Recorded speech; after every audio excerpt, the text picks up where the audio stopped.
நியாயம் இருக்குது. ஒரு 100க்கு ஃபோன் பண்ணால் நீங்கள் என்ன பண்ணணும், நடைமுறை இருக்கும்ல. அப்படி தான் அஜித்குமார்னு ஒருத்தனை அடித்து கொண்டீங்க. என்னங்க இது?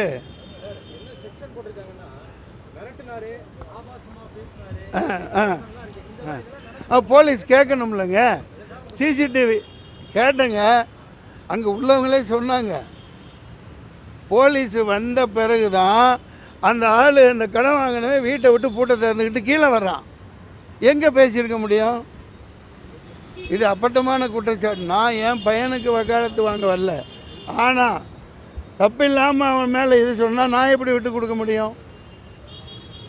ஒரு அப்பனை நான் எப்படி விட்டு கொடுக்க முடியும்?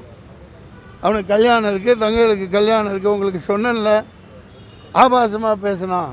அவன் கேரக்டர் தெரிஞ்சவங்களுக்கு தெரியும், விஸ்காம் படித்தவன். அவன் பேசுகிற சத்தம் அவனுக்கே கேட்காது, அவ்வளோ அமைதியாக பேசுவான். சொல்லுங்கள், கொடுமையாக இருக்குது.